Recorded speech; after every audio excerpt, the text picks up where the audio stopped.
नमस्ते लवली हिंदुस्तान में आपका स्वागत है। और जन सुराज दल बनने के बाद जो संकल्प है बिहार में व्यवस्था परिवर्तन का, एक नए विकल्प के तौर पर जनता के सामने अपनी बात रखना और उनको इस बात के लिए प्रेरित करना कि आज से 50 वर्ष पहले जिस जेपी ने बिहार और देश में व्यवस्था परिवर्तन संपूर्ण क्रांति की बात कही, उनके नारे, उनके प्रयास, उनके आंदोलन से देश के कई हिस्सों में सत्ता और व्यवस्था उसमें परिवर्तन हुआ, लेकिन बिहार जहां था वही रह गया। 70 के दशक में भी बिहार देश का सबसे गरीब और पिछड़ा राज्य था और आज भी देश का सबसे गरीब, सबसे पिछड़ा, सबसे ज़्यादा अशिक्षित, सबसे ज़्यादा बेरोजगारी पलायन वाला राज्य बिहार ही है। तो अभी 5 महीनों में बिहार में चुनाव है और हम लोग के नज़रिए से बिहार की जनता के समक्ष एक निर्णायक क्षण है जब वो निर्णय ले सकते हैं कि पिछले 30-35 वर्षों से विकल्प के अभाव में गलत लोगों को, गलत दलों को जो वोट करते रहे हैं, भाजपा के डर से लालू जी को, लालू जी के डर से भाजपा नीतीश को, तो अब उनके सामने एक सशक्त और ईमानदार विकल्प है। वो उसको जांचें, परखें और अगर उचित लगे तो जन सुराज के साथियों को अपना वोट देकर उनको जिताएं। जन सुराज एकमात्र ऐसा दल है जहां मैंने मंच से ये कहा है, कैमरे पर कहा है कि अगर जन सुराज का उम्मीदवार अच्छा नहीं है तो हम लोग आपसे अपील करते हैं कि उसको वोट मत दीजिए। अगर जन सुराज का उम्मीदवार जो खड़ा है उससे बेहतर छवि का, उससे बेहतर चरित्र का कोई दूसरे दल का उम्मीदवार खड़ा है, उसको वोट दीजिए। लेकिन वोट उसे दीजिए, चाहे किसी भी दल का हो, वोट उसे दीजिए जो सही व्यक्ति है, जो बिहार और बिहार के समाज के लिए कुछ करने का जज्बा रखता है। कोई भी दल 243 सीट नहीं जीतेगा, लेकिन आप आज तक आपने नहीं सुना होगा कि कोई दल का मुखिया, कोई दल का नेता ये कह रहा हो कि हमारे दल का उम्मीदवार अगर खराब है तो उसको वोट मत दीजिए। जन सुराज में हम लोग कह रहे हैं कि हमारे दल से अगर गलती से किसी को, गलत आदमी को टिकट मिल जाए तो आप उसको बिल्कुल मत दीजिए, मत। अगर जो जन सुराज का उम्मीदवार खड़ा है उससे बेहतर छवि का, उससे बेहतर चरित्र का दूसरे दल से खड़ा है, आप उसको वोट दीजिए, क्योंकि हर हालत में बिहार जीतना चाहिए। जन सुराज जीते, दूसरा दल जीते, उससे मतलब नहीं है। बिहार जीतना चाहिए और बिहार तब जीतेगा जब 243 विधानसभा क्षेत्र में अच्छे लोग चुनकर आएंगे, सही लोग चुनकर आएंगे, तभी इस व्यवस्था में परिवर्तन हो पाएगा। इसी संकल्प को लेकर हम लोग चल रहे हैं। अब आपके जो सवाल है वो आप सवाल कर सकते हैं। चिराग पासवान ने विधानसभा में एंट्री कैसे देखते हैं? भाई, मैंने इस पर पहले ही टिप्पणी की है। चिराग पासवान पहले से कैबिनेट में मंत्री हैं और आप लोग जो ये बता रहे हैं कि बिहार की राजनीति में एंट्री ली है, चिराग पासवान तो पिछले कई दशकों से वो, उनका दल, उनके पिताजी बिहार से ही तो राजनीति करते हैं, बिहार से ही चुने हुए सांसद हैं, बिहार से ही चुनकर गए हैं मंत्री हैं। तो इसमें उनका जो दल है वो भी बिहार में ही राजनीति करता है। इसमें नई बात कुछ नहीं है। विधानसभा लड़ने की जो बात है उसको सीरियसली लोग तब लेंगे जब आप मंत्रिपरिषद का पद छोड़ दीजिए, एमपी का पद रिजाइन करके लड़िए विधानसभा, तो निश्चित तौर पर उसका स्वागत है। लेकिन अगर बिहार की राजनीति में वो सक्रिय हो रहे हैं, विधानसभा का चुनाव लड़ रहे हैं, तो हमारा अपना व्यक्तिगत मत है, वो अच्छी बात है। नए युवा नेता हैं। बिहार को आने वाले वर्षों में अपने लिए नए नेतृत्व का चुनाव करना है, क्योंकि लालू, नीतीश, सुशील कुमार मोदी और रामविलास पासवान जी का दौर निकल गया। तो आने वाले 15, 20, 25 सालों में नया नेतृत्व चुनकर आएगा। उसमें चिराग जी अपनी अगर दावेदारी रखना चाहते हैं तो उनको रखना चाहिए, उसका स्वागत है, लोकतंत्र है, जनता को तय करने दीजिए। लेकिन दिल्ली और पटना दोनों जगह पैर रखकर आप राजनीति नहीं कर सकते हैं, ये उनको तय करना पड़ेगा। व्यक्तिगत तौर पर मैं इसका स्वागत करता हूं कि बिहार में चिराग आएं और बिहार की, यहाँ की राज्य की राजनीति में सक्रिय भागीदारी करें, तो अच्छी बात है। आप अभी बता रहे थे अपने प्रेस वार्ता में कि जो अच्छे कैंडिडेट हैं उसको आप वोट दें, हमारे पार्टी से हो या ना हो या फिर जिस पार्टी से हो उसको आप वोट दें। तो आप आंकड़ों के लिए जाने जाते हैं, आंकड़ों और तथ्यों को आप हमेशा प्रस्तुत तो आंकड़ों का खेल होता है विधानसभा में, तो उस आंकड़े को आप कैसे पार कर पाएंगे जब अगर दूसरे अच्छे कैंडिडेट को दूसरे पार्टी का वोट लोग कर देंगे, तो फिर आपकी पार्टी कहाँ से सत्ता में आ पाएगी? हमारा लक्ष्य सत्ता में आना खाली नहीं है। ये आपका जो नजरिया है, सत्ता में जब अगर आप नहीं आएंगे तो फिर परिवर्तन किस प्रकार से? ठीक बात, बिल्कुल ठीक बात है। ये आपको ऐसा लगता है कि समाज में परिवर्तन के लिए सत्ता में आना जरूरी है। राजनीति का मतलब आपके लिए सिर्फ चुनाव है। इस देश में जितने बड़े लीडर हुए हैं, ज़्यादातर लीडर उसमें आज़ादी से पहले के लोग हैं। वो तो जीवन में कभी एमएलए एमपी बने नहीं, सत्ता में कभी आए नहीं।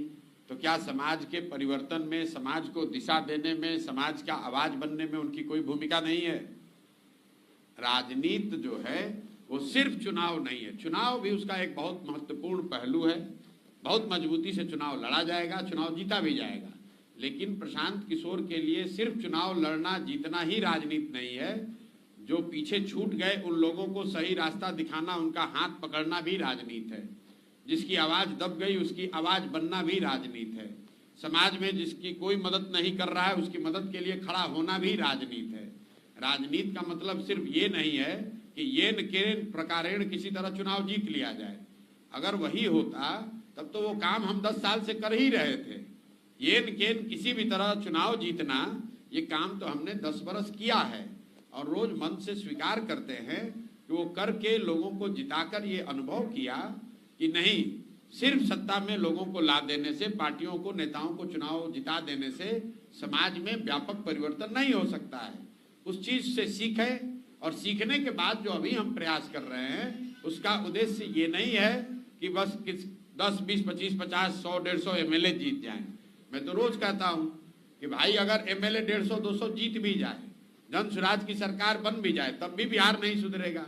बिहार उस दिन सुधरेगा जब लोग यहाँ पर सुधार चाहेंगे, जब 2, 4, 5 हजार अच्छा लोग मुखिया बनेगा, 5 हजार अच्छे लोग सरपंच बनेंगे, हजारों अच्छे लोग वार्ड सदस्य बनेंगे, तब तो बिहार सुधरेगा। एक सिर्फ विधायक के बदलने से, मुख्यमंत्री और मंत्री के बदलने से समाज और बिहार नहीं सुधर सकता है। इस बात को स्वीकार कीजिए, तभी आगे का रास्ता निकलेगा। हम उन लोगों में से नहीं हैं जो ये कहता है कि हमको वोट दे दीजिए, हम आएंगे तो सब सुधार देंगे। कैसे सुधार देंगे? जो राज्य इतना पीछे छूट गया है, हम लोग दूसरे राज्यों के मुकाबले 40-50 साल पीछे छूट गए हैं, उसको कोई एक आदमी प्रशांत किशोर कैसे सुधार देगा? 13 करोड़ लोग, उसमें ज्यादातर लोग जब तक सजग नहीं होंगे, आप अपने और अपने बच्चों के लिए सजग नहीं होइएगा, जिन नेताओं को चुनकर लाइएगा वो सजग नहीं होंगे, तब तक बिहार में सुधार नहीं होगा।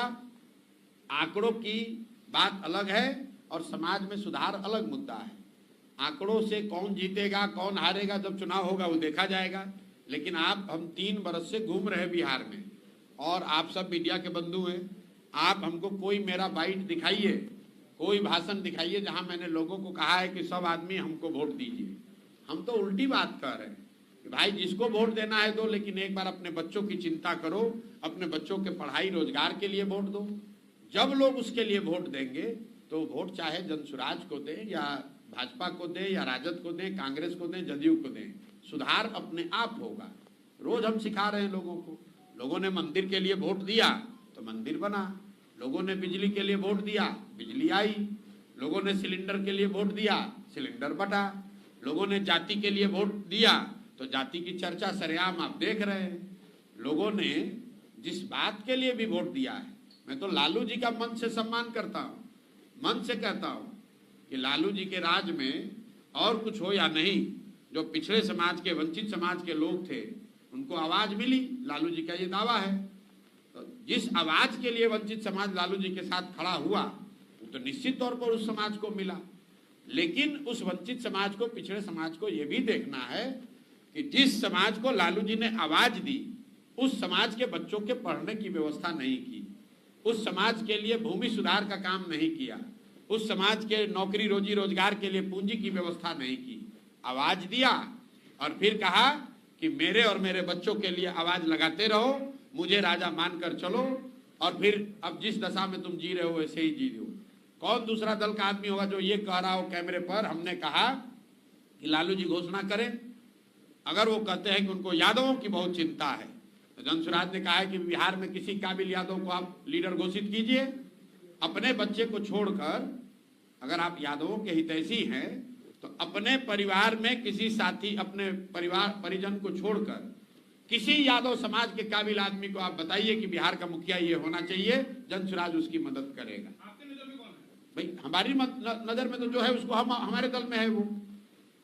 मैं आपको उनका पर्दाफाश कर रहा हूं कि ये जो लोग जाति का ढोंग करते हैं, ये जाति की बात नहीं कर रहे, ये अपने और अपने परिवार की बात कर रहे हैं।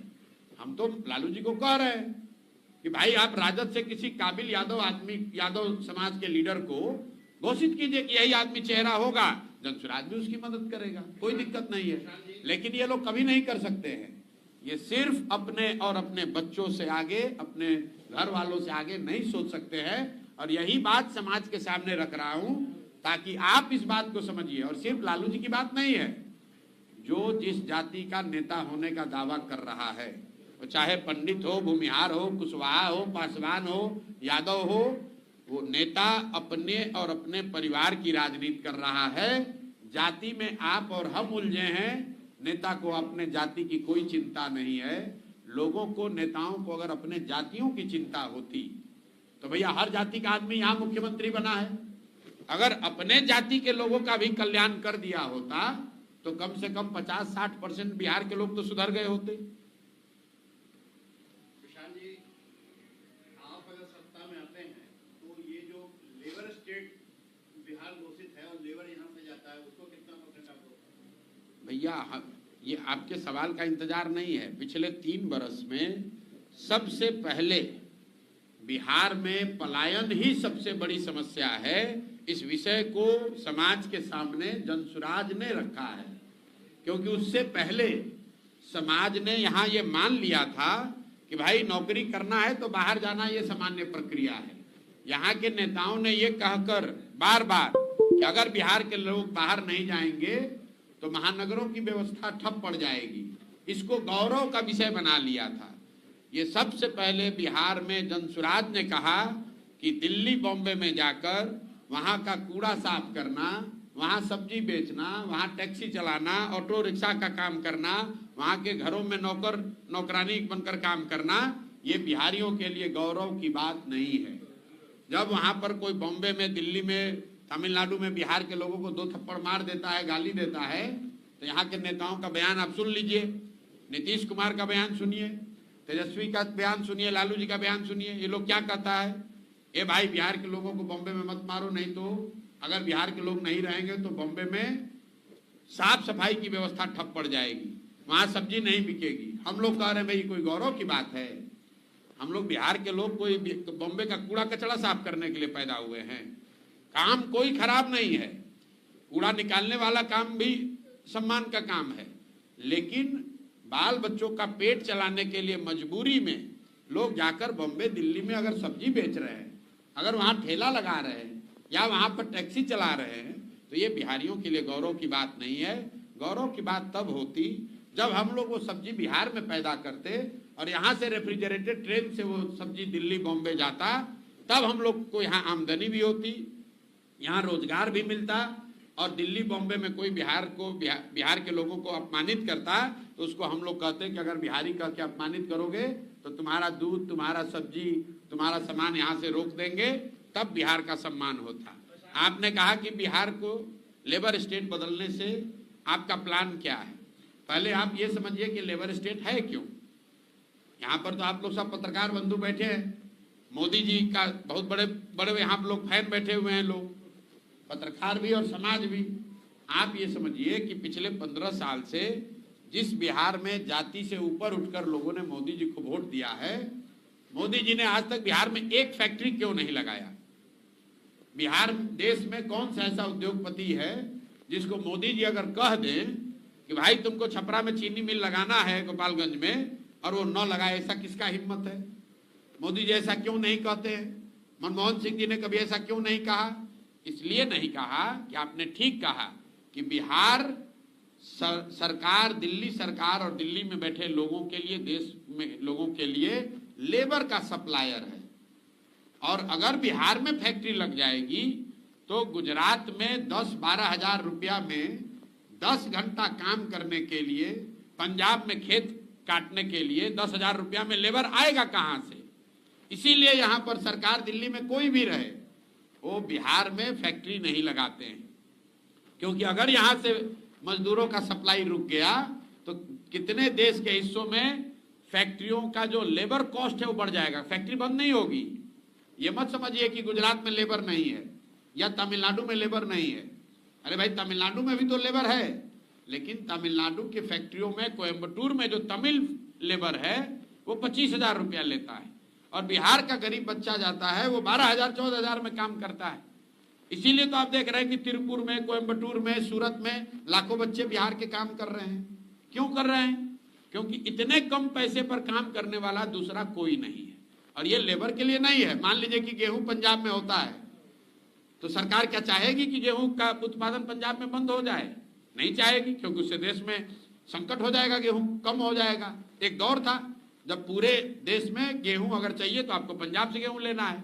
वैसे ही एक दौर बन गया है कि पूरे देश में अगर लेबर रेट को दबा के रखना है, कम पैसे में लेबर चाहिए, तो बिहार को इसी दशा में रखो ताकि लाखों बच्चे 10-12 हजार में लेबर के लिए तौर पर काम करें। इस बात को आप लोग गंभीरता से समझिए।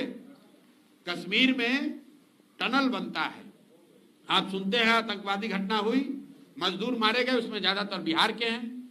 ऐसा कैसे? कश्मीर कहां, बिहार कहां? कश्मीर और बिहार के बीच में हिमाचल प्रदेश है, पंजाब है, उत्तराखंड है, उत्तर प्रदेश है। वहां के लोग क्यों नहीं जा रहे हैं लेबर बन के कश्मीर में?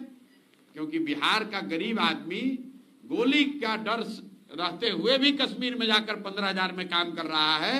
उत्तराखंड और यूपी का आदमी सोचता है भाई हम खाए ये रिस्क ले। ये समस्या है और यहाँ पर इसकी कोई चर्चा नहीं। आप किसी भी नेता को बुला लीजिए, आज तक आप दिखाइए बयान अगर किसी ने कहा हो। अभी मोदी जी आए तो मधुबनी में क्या बोला कि सहरसा से, पहले तो सहरसा का उच्चारण गलत कहा, लेकिन कहा उन्होंने कि सहरसा से मुंबई जाने के लिए नई आधुनिक, सुनिए, नई आधुनिक ट्रेन चलेगी जिससे श्रमिक परिवार के बच्चों को वहां जाने में सुविधा होगी। ये कितनी बड़ी अपमान की बात है कि मोदी जी ये कह रहे हैं कि फैक्ट्री गुजरात में लगेगा और बिहार के लोगों को ट्रेन की सुविधा दी जाएगी ताकि आपके हमारे बच्चे उन ट्रेन पर जानवरों की तरह बैठकर जाएंगे सूरत में, बॉम्बे में काम करने। और पत्रकार बंधु आप लोग लिख रहे हैं कि मोदी जी ने 4 ट्रेन की घोषणा की। पब्लिक की चेतना ऐसी मर गई है कि वो भी ताली बजा रहा है कि 4 ट्रेन और मोदी ने घोषणा की। अरे ये भी नहीं समझ में आ रहा है कि तुम्हारे बच्चों को मजदूर बनाकर गुजरात में ले जाने के लिए अगर ट्रेन दिया जा रहा है तो तुमको पूछना चाहिए कि वोट तुम्हारा है तो फैक्ट्री बिहार में लगना चाहिए कि गुजरात में लगना चाहिए। अंग्रेज भी तो आकर यहाँ से हम लोग के पूर्वजों को मॉरिशस और फिजी ले गए थे, ट्रेन से ले गए थे, जहाज से ले गए थे, तो क्या वो आपका भला करने के लिए ले गए थे? मोदी जी अगर गुजरात में आप जितने लोग हैं आपको हम चुनौती दे रहे हैं, आप मोदी जी का एक भाषण हमको दिखाइए गुजरात में जहां उन्होंने ये कहा हो कि भाई एक नया ट्रेन गुजरात से खुलेगी जिसमें गुजरात के श्रमिक परिवार के लोग कोयम्बटूर और बॉम्बे जाकर मजदूरी करेंगे, काम करेंगे। मोदी जी ये कह सकते हैं? अगर कहेंगे तो गुजरात में एक वोट नहीं मिलेगा। लेकिन बिहार में आकर कह रहे हैं कि श्रमिक परिवार के लिए स्पेशल ट्रेन चलेगा। भाई हम लोग को ऐसा ट्रेन नहीं चाहिए। प्रशांत किशोर पहला आदमी है जो कह रहा हम लोग को ऐसा ट्रेन नहीं चाहिए, नहीं चाहिए ऐसा ट्रेन जिसमें हम लोग के बच्चों को मजदूर बनाकर ले जाया जाए। हम लोग ट्रेन और स्टॉपेज के चक्कर में पड़ के अपना जीवन बर्बाद कर दिए।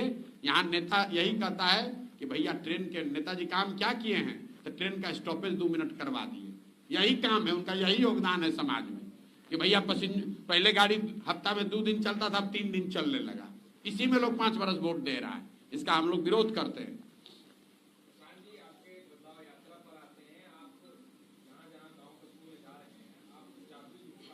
हैं? जी जी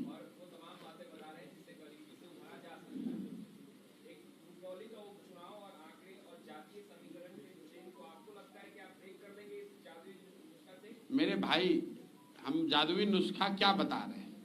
दुनिया में जितने भी विद्वान लोग हुए हैं, ये प्रशांत किशोर का जादू नहीं है, आप लोग सब पढ़े लिखे व्यक्ति हैं, आप दुनिया भर के अर्थशास्त्रियों को, समाजविदों को पढ़िए, देखिए, समझिए। गरीबी से निकलने के 3 ही रास्ते हैं। किसी भी समाज, किसी भी व्यक्ति, परिवार के पास गरीबी से निकलने का 3 ही रास्ता है। पहला रास्ता है पढ़ाई। या तो आप पढ़ लिख कर नौकरी रोजी रोजगार कर लीजिए तो आपकी गरीबी खत्म हो सकती है। दूसरा रास्ता है जमीन। अगर आपके पढ़े लिखे नहीं है, आपके पास खेती योग्य बढ़िया जमीन हो तो आप खेती, कृषि के कार्य को करके भी आगे बढ़ सकते हैं। और तीसरा रास्ता है पूंजी, पैसा, जिसके जरिए आप छोटा मोटा रोजी रोजगार, दुकान, व्यापार कर सकते हैं। चौथा रास्ता तो कोई है नहीं। तो जो जादू की आप बात कर रहे हैं, तो गांव देहात में वही जादू हम लोगों को दिखा रहे हैं कि ये 3 ही रास्ता है गरीबी से निकलने के लिए। और जब तुम वोट देते हो तो इस तीनों चीज का बात करते ही नहीं हो। वोट दे देते हो 5 किलो अनाज पर, वोट दे दिया नाली गली पर, वोट दे दिया मंदिर मस्जिद पर, वोट दे दिया सड़क पर। तो भाई सड़क बनने से आपकी गरीबी दूर कैसे होगी? नाली गली, अरे सुनिए ना जातीय समीकरण की बात। जो हमारी सभा में लोग आ रहे हैं, अगर आप उस यात्रा के हिस्सा है तो उस सभा में किसी एक जाति विशेष के लोग आए हो तो आप हमको बता दीजिए। हम कोई जाति सूचक बात कहते हो तो वो बता दीजिए। या कोई सभा में खड़ा होकर कहा हो कि भाई प्रशांत जी आप अपनी जाति बताइए, तब आपका बात सुनेंगे, तो वो बता दीजिए। भाई बिहार में मेरी अपनी समझ ये है कि 60% से ज्यादा लोग बदलाव चाहते हैं। वो चाहे किसी जाति के हों, किसी धर्म के हों, किसी दल के हों, लोग बदलाव चाहते हैं। इसका मतलब ये नहीं है कि हर आदमी जनसुराज को चाहता है। ये संभव है कि आप जनसुराज नहीं चाहते हैं, लेकिन बदलाव हर व्यक्ति चाहता है। बिहार की जो आज स्थिति है, जो भ्रष्टाचार है, इसमें बदलाव हो, ये हर व्यक्ति चाहता है। बिहार में बच्चों के लिए शिक्षा, रोजगार हो, ये हर व्यक्ति चाहता है। यही हम लोग बात कर रहे हैं कि बदलाव होना चाहिए। जो अच्छा लगे उसको चुनो, लेकिन बदलो। अभी जो व्यवस्था है इसको बदलो और लोग उसके लिए तैयार हैं। मेडिकल व्यवस्था पे आपका क्या कहना है? क्योंकि चिकित्सीय कुव्यवस्था के कारण हजारों लोग बेमौत मर रहे हैं रोज बिहार में। बिहार एक गरीब राज्य है, यहाँ चिकित्सीय सुविधाएं उपलब्ध भी नहीं। देखिए, पदयात्रा के दौरान भी मैंने इस बात की खूब चर्चा की है कि बिहार की जो चिकित्सा की व्यवस्था है, कुछ शहरों को छोड़ दें तो ये पूरी व्यवस्था ग्रामीण चिकित्सकों के कंधों पर चल रही है। मैं 2 साल पैदल चला और मुझे किसी भी गांव में पंचायत में ऐसा सब सेंटर या पीएचसी या रेफरल हॉस्पिटल नहीं मिला जहां लोगों की भीड़ लगी हो, लोगों का इलाज हो रहा हो, दवा बट रहा हो। आज तक ऐसा कोई जगह दिखा ही नहीं। तो उस पर मैं क्या टीका टिप्पणी करूं? कुछ हो तो कहे कि अच्छा है कि खराब है। अरे भाई देखिए, एम्स और पीएमसीएच की हालत क्या है ये आप देख लीजिए कि 4 दिन पहले समाज को शर्मसार करने वाली, निर्भया से भी ज्यादा भयावह घटना बिहार में हुई। वो बच्ची मुजफ्फरपुर में एनएमसीएच में 4 दिन तक उसका इलाज होता रहा। वहां जब वो स्थिति बिगड़ गई तो उसको पटना भेजा गया। और जो मीडिया के साथी या समाज में जो चर्चा चल रही है, लोग बता रहे हैं कि 7 से 8 घंटे तक पीएमसीएच के बाहर वो महिला उस कंपाउंड में बच्ची एम्बुलेंस में तड़पती रही, उसको एडमिशन नहीं मिला। और बिहार के हम सारे लोग, यहाँ के नेता, यहाँ के अधिकारी, हम लोग को इस ग्लानि होनी चाहिए, शर्म होना चाहिए। इनके आंख में कोई लज्जा नहीं है, शर्म नहीं है। और इस घटना से पहले मैंने यहाँ के स्वास्थ्य मंत्री के लिए सिवान में क्या कहा था कि भाई कोविड के समय हम लोगों ने देखा है कि बिहार में इस आदमी के स्वास्थ्य मंत्री रहते हुए क्या कुव्यवस्था हुई थी, लेकिन वही आदमी फिर स्वास्थ्य मंत्री है और इतना बड़बोला है कि कह रहा है कि अभी बिहार में मंगल काल चल रहा है। आप बताइए कि भैया अगर बिहार में मंगल काल चल रहा है तो इससे बड़ा अमंगल का काल क्या होगा? भाई बिहार में मंगल काल चल रहा है उन चंद नेताओं के लिए जो नीतीश कुमार के इर्द गिर्द बैठकर समाज का खून चूस रहे हैं, समाज से पैसे उगा रहे हैं। देश में अमृत काल चल रहा है, लेकिन वो मोदी जी के लिए चल रहा है। जिस बिहार में 100 में 80 लोग दिन में 100 रुपया नहीं कमा रहे हैं, जिस बिहार में 50 लाख से ज्यादा बच्चे अपना घर परिवार छोड़कर रोजी रोजगार करने के लिए बाहर गए हैं, उसको अगर आप मंगल काल कहते हो तो ये आपकी सोच और आपके चरित्र को दिखाता है। इस आदमी को पद पर रहने का 1 मिनट भी अधिकार नहीं है। गए हैं तो गए हैं। मतलब किसी नाबालिग बच्ची के साथ इस तरह से विभत्स रेप हो, उसका गला काट दिया जाए, उसका जीभ काट दिया जाए, वो बच्ची खेत से रेंगते हुए बाहर निकली है अपने किसी भी तरीके से, उसको 4 दिन तक ना वहां मुजफ्फरपुर के मेडिकल कॉलेज में रखा गया, उसको सही चिकित्सकीय सुविधा नहीं मिली, उस बच्ची का फादर नहीं है, एक ही माँ की वो बच्ची है, 2 उसके और बच्चे हैं, उसके 2 छोटे भाई हैं। ये नेताओं को, हम लोग को इस पर शर्म आना चाहिए कि हम लोग समाज में बैठे हैं और इस तरह की घटना होती है और आप 8 लाख रुपया देने जा रहे हैं। मेरे भाई, एक यहाँ पर शादी होती है नेताओं के घरों में, उनके बच्चों की शादी होती है, उसमें चाय कॉफी का बिल आता होगा 10 लाख 20 लाख रुपए से ज्यादा, और एक बच्ची के जान का, उसके इज्जत का, उसके पूरे जीवन का कीमत आप लगा रहे हो 8 लाख रुपया, 10 लाख रुपए देने से क्या होगा। मैं जान रहा हूं कि वो गरीब माँ होगी बेचारी, उसका मुंह दबा दिया जाएगा, उसको ये समझा दिया जाएगा कि भाई चलिए जो हुआ सो हुआ, जो चला गया वो तो नहीं लौटेगा, पैसा ले लो, इससे तुम्हारे 2 बच्चों का भला हो जाएगा। शायद मजबूरी में अपने बच्चों के भले के लिए माँ मान भी जाए, लेकिन आप और हम लोग तो समाज में हैं और इस आदमी को शर्म नहीं आता है। मुख्यमंत्री ने अभी तक एक उस पर बयान नहीं दिया। कार्रवाई के नाम पर क्या हुआ, पीएमसीएच के सुपरिटेंडेंट को ट्रांसफर किया गया है। जरा सुनिए, पीएमसीएच के सुपरिटेंडेंट कौन है? यह आदमी पहले से रिटायर्ड है, इसको 2 बार एक्सटेंशन दिया गया है। हमको लोगों ने बताया, हमारी जानकारी नहीं है, लेकिन लोगों ने बताया कि जो पीएमसीएच के सुपरिटेंडेंट हैं जिनको हटाया गया है उनको 2 बार एक्सटेंशन दिया गया है। रिटायरमेंट के बाद उनको नौकरी में सेवा विस्तार दिया गया है। तो जो सेवा विस्तार दिया है उसका गर्दन क्यों नहीं पकड़ा जाना चाहिए?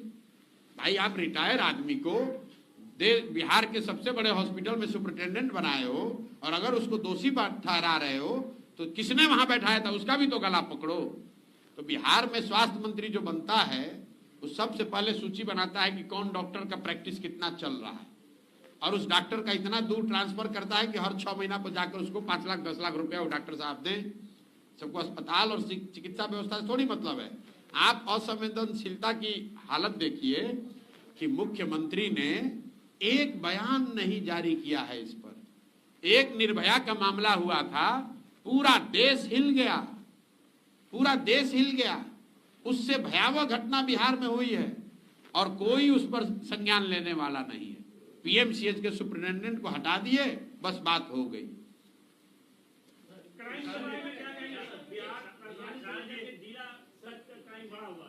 एक सवाल है, नीतीश सरकार के जो अफसर हैं वो बेलगाम है, इनका सामना आपसे कल्याण निगम में हो चुका है। हमारा बेलगाम अफसर सही है भाई, हमसे क्या सामना करेंगे? हमारे आपने अगर सामना देखा ही होगा, प्रशांत किशोर उनके अफसर से डरने वाले, नीतीश कुमार से डरने वाले नहीं, तो नीतीश कुमार के अफसर से हम डरेंगे? देखिए, बात यह है कि जब जिस सरकार का मुखिया शारीरिक और मानसिक तौर पर उस पद के लिए फिट नहीं है तो यही होगा। मान लीजिए कि आप सेना में लड़ने गए हैं और आप फिजिकली फिट नहीं हो तो आप लड़ पाएंगे?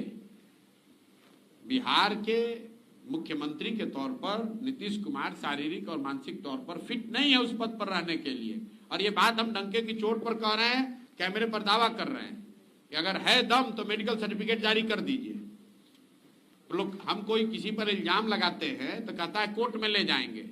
हम नीतीश कुमार में दम है तो हमको कोर्ट में ले चले कि वो मानसिक तौर पर स्वस्थ है। हम कह रहे हैं कि मानसिक तौर पर ये आदमी स्वस्थ नहीं है, गंभीर बीमारी इनको है, और अगर हम गलत बोल रहे हैं तो हमको कोर्ट में ले चलिए, मानहानि कीजिए, हम पर केस कीजिए।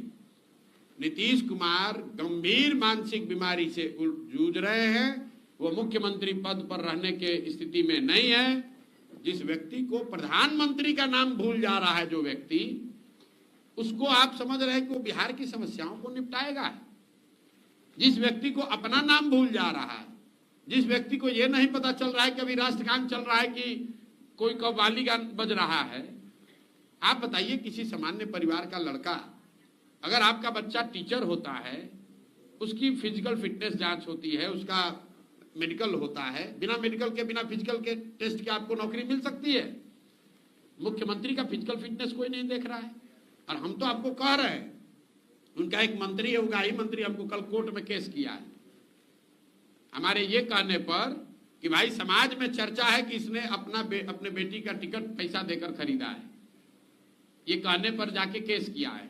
तो भाई मुख्यमंत्री को सीधे कह रहे हैं कि आप मानसिक तौर पर बीमार हैं, स्वस्थ नहीं हैं, और अगर हमारी बात गलत है तो हम पर केस कीजिए, हम पर मानहानि कीजिए, हमको कोर्ट में ले जाइए, जेल में ले जाइए, दिखाइए मेडिकल अपना जांच दिखाइए कि आपको मानसिक रोग है कि नहीं है, मानसिक तौर पर आप अस्वस्थ है कि नहीं है, दिखाइए। अगर नहीं है तो कल आप हम पर केस कीजिए, इसमें डरने की क्या बात है, सत्य बात है, इसमें झूठ बोलने की क्या बात है भाई, हमको कोई डर नहीं है। उनको कह रहे हैं कि मानसिक तौर पर नीतीश कुमार स्वस्थ नहीं है, उनको स्वेच्छा से पद छोड़ देना चाहिए, इलाज कराना चाहिए, और भाजपाइयों को एक मानसिक तौर पर अस्वस्थ व्यक्ति को बिहार के 13 करोड़ लोगों पर थोपना नहीं चाहिए। 12, 14, 15 सांसदों के लालच में, समर्थन के लालच में इन्होंने बिहार पर एक ऐसे व्यक्ति को मुखिया बनाकर थोपा हुआ है जो मानसिक शारीरिक तौर पर उस पद की गरिमा और उस पद के कर्तव्यों को निभाने में सक्षम नहीं है। बहुत बहुत